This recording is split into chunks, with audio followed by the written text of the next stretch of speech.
Welcome to e-Gurukulam Classified. Today's topic is Human Challenge Studies. This topic is helpful in GS1 Social Issues and GS4 Ethics. Let's dive into topic.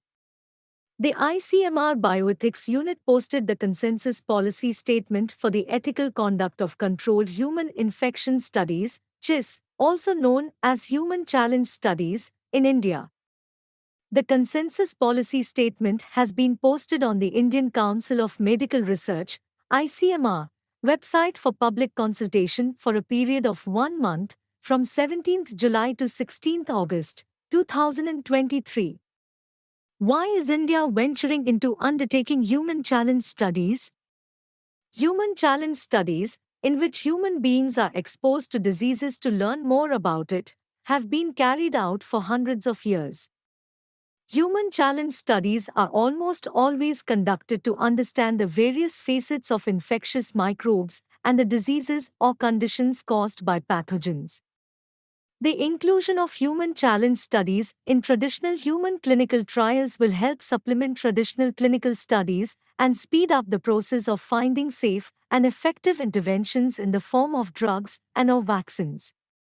Most importantly, human challenge studies will vastly help in providing better insight into multiple aspects of even well-studied pathogens, infection, transmission, disease pathogenesis, and prevention. Many infectious diseases are endemic in several developing countries, and resistance to existing drugs is increasing. There is a pressing need to find more effective medical interventions. What is the fundamental difference? The fundamental difference between the two scientific methods is the nature of exposure to pathogens by participants. Participants in traditional clinical trials are strongly advised to adopt and adhere to safety measures to avoid getting infected, and infection is left to chance. Volunteers in a human challenge study are deliberately exposed to disease-causing pathogens. The traditional clinical trials are undertaken to study the safety and efficacy of drugs and vaccines. While the adverse effects of the candidate drugs or vaccines are not known in both the studies, safety is evaluated for the first time in humans during the phase 1 stage of a traditional trial, whereas volunteers in a human challenge trial face an additional risk when deliberately exposed to the pathogen. Human challenge studies are often undertaken to study less deadly diseases such as influenza, dengue, typhoid, cholera, and malaria, unlike in traditional clinical studies. What special safeguards are followed? Except in very rare cases, as in the SARS-CoV-2 virus that causes COVID-19, the infectious agents that are tested in human challenge studies are well known and studied. To reduce harm to the participants, a weaker or less virulent form of the pathogen is used. The other important requirement is the availability of a rescue remedy to prevent the disease from progressing to its severe form. An exception was the reliance on remdesivir as a rescue remedy for participants in the studies involving SARS-CoV-2 virus, even when the substantial mortality benefit of remdesivir was not known. What makes human challenge studies ethically more challenging? That participants in a human challenge trial are deliberately exposed to a disease-causing pathogen makes it ethically more challenging. The ICMR consensus statement has clearly mentioned that only healthy individuals in the 18 to 45 years age bracket are to be enrolled.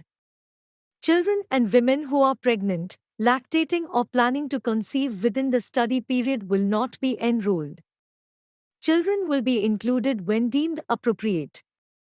According to the consensus statement, information on payment for participation should be mentioned in the consent form, but the exact amount of payment for participation is to be revealed only after the volunteer has consented to participate.